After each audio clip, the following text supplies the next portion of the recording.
नमस्कार, स्वागत है आप सभी का न्यूज कैपिटल एक्सप्रेस में। मैं हूं आपके साथ अंजलि त्यागी। आइए बढ़ते हैं आज की खबरों की ओर। आईडीए द्वारा अहिल्यापत स्कीम का सच छुपाने की कोशिश में भ्रष्टाचार का बड़ा खुलासा सामने आया। अहिल्यापत स्कीम में कुल 1400 हेक्टेयर भूमि में से भ्रष्टाचारियों एवं भूमाफियों ने मिलकर 300 हेक्टेयर से ज्यादा स्कीम में प्रभावित जमीनों पर टाउन एंड कंट्री प्लानिंग के नक्शे 1 जनवरी 2023 से 20 अगस्त 2024 के मध्य स्वीकृत कराए। रिजला एवं रेवती में लैंड यूज बदलने की खेल आईडीए के जरिए कराने के लिए चावड़ा, अहिरवार एवं जुगवानी का बड़ा षड्यंत्र।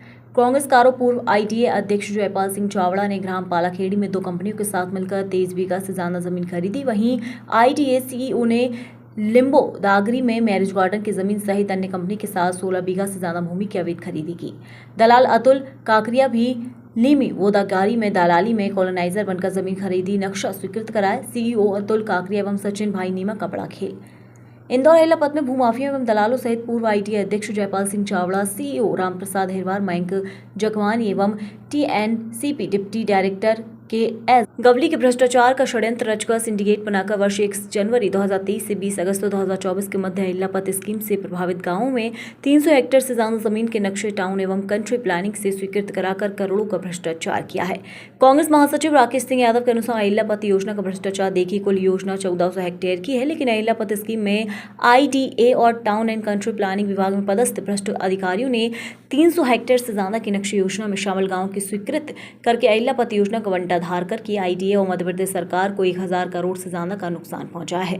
300 हेक्टेयर से ज्यादा के नक्शे बड़ा बागडला में 35 नक्शे लगभग 135 हेक्टेयर में स्वीकृत किए गए हैं। इसी तरह नैनोद में 16 नक्शे 50 हेक्टेयर, बरदरी में 9 नक्शे 15 हेक्टेयर, लिम्बोदागरी में 5 नक्शे 9 हेक्टेयर, पालाखेड़ी में 7 नक्शे 18 हेक्टेयर, बुधनिया में 5 नक्शे 16 हेक्टेयर, कुल मिलाकर लगभग 240 हेक्टेयर से 3000 हेक्टेयर में अहिल्यापत स्कीम से प्रभावित भूमि पर साजिश रचकर नक्शे ताबड़तोड़ स्वीकृत कराए गए हैं। अनेक स्कीम में स्वीकृत नक्शों को ऑनलाइन नहीं किया गया है। अहिल्यापत में अलॉटमेंट परिवर्तित करने का जबरदस्त खेल सीईओ अहिरवार एवं मयंक जगवानी ने खेला है। पूर्व निर्धारित अलॉटमेंट ले जाकर वर्तमान में लेआउट में जमीन आसमान का फर्क है। उनके जमीन मालिकों से अहिल्यापत अलॉटमेंट बदलकर स्कीम की बाउंड्री परिवर्तित करके करोड़ों का भ्रष्टाचार स्कीम से जमीन बाहर करने में किया गया है।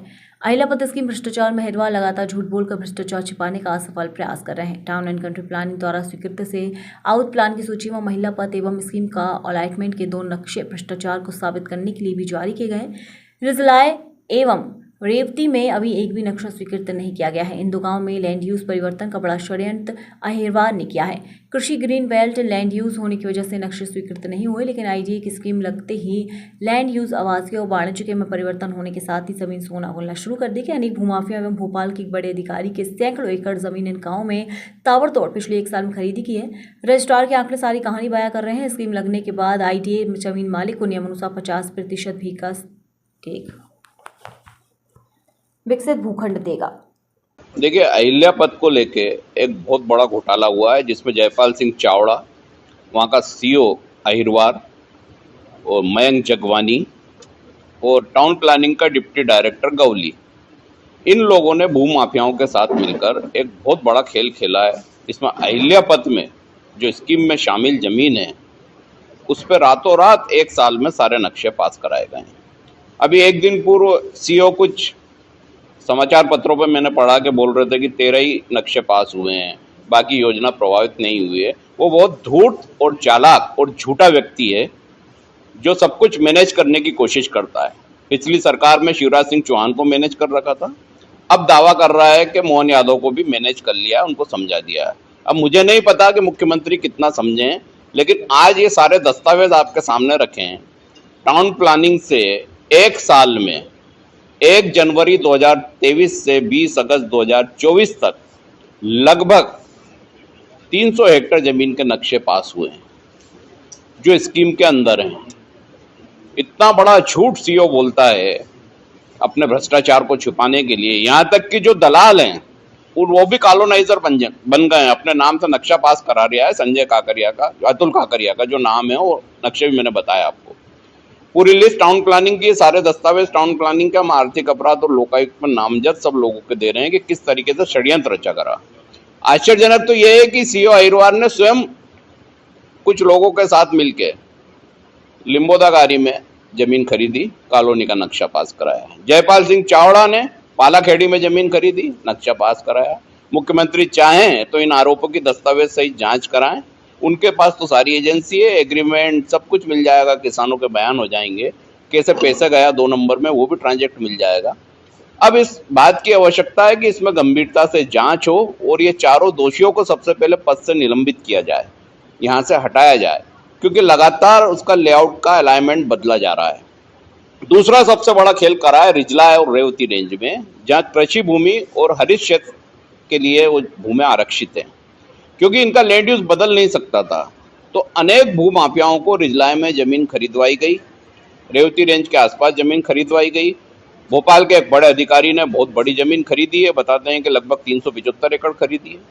अब आईडीए स्कीम लगाएगा, 23 काम में जाएगा, लैंड यूज परिवर्तन करेगा, जमीन स्कीम के अंतर्गत लेगा, 50% बने बनाए प्लाट कृषि भूमि में आवासीय होकर मिल जाएंगे। इससे बड़ी बेहतर भ्रष्टाचार क्या हो सकता है। मैंने मुख्यमंत्री जी से मांग की है कि रिजलाय और रेवती रेंज का जो लैंड यूज है फ्रीज किया जाए, वो कृषि कृषि रहेगा, हरित हरित ही रहेगा। अन्य जगह जितने नक्शे पास हुए हैं 2023 से लेकर 2024 अगस्त तक, वो सारे नक्शे निरस्त किए जाएं, उसके बाद ही स्कीम लॉन्च की जाए। चौथी मांग हमने की है उनसे कि स्कीम में जो खसरे आ रहे हैं उनका प्रकाशन पहले किया जाए, क्योंकि सारा खेल इस बात का भी चल रहा है कि अलाइनमेंट अगर बदलेंगे तो आपका खसरा स्कीम से बाहर हो गया, यानी सेफ हो गया। उसके पैसे भी इस सीओ ने लिए हैं, वो जगवानी ने लिए हैं। इसके अनेक सबूत हैं और सारे सबूत, कई सबूत जो मीडिया में नहीं दे सकते, वो हमने एजेंसियों को दिए हैं। कॉल डिटेल से लेकर अन्य जानकारी सब कुछ दी गई है, मुख्यमंत्री जी को भी दी गई है। अब उम्मीद है कि ये भ्रष्टाचार का अंत होगा और जितने भ्रष्टाचारी हैं इंदौर से रवाना होंगे और अहिल्या पथ से भ्रष्टाचार समाप्त होगा। देखिए, मुझे भी ये पता चला है कि जो सबसे भ्रष्ट अधिकारी रहे हैं वो इंदौर आ गए हैं। उनके इंदौर आने में आरएसएस के एक बड़े पदाधिकारी का योगदान है, जिनके कहने पर उनको इंदौर पदस्थ किया गया है। इस मामले में मुख्यमंत्री से पुनः निवेदन किया जाएगा कि सरकार की छवि के लिए और इंदौर में भ्रष्टाचार रोकने के लिए ऐसे भ्रष्ट अधिकारियों को इंदौर पदस्थ ना करें। चाहे कोई भी आरएसएस का पदाधिकारी अगर ये बोलता है तो उसको संज्ञान में लाएं कि इतना भ्रष्ट व्यक्ति जिस पर कई आपराधिक प्रकरण दर्ज है और कई मामलों में भ्रष्टाचार में लिप्त रहा है, ऐसा का पुनः इंदौर आना एक नए खनिज खनन के भ्रष्टाचार को बढ़ावा देगा और एक ऐतिहासिक भ्रष्टाचार फिर हो जाएगा। उसको रोकना चाहिए और तत्काल प्रभाव से उसका यहाँ ट्रांसफर निरस्त करना चाहिए।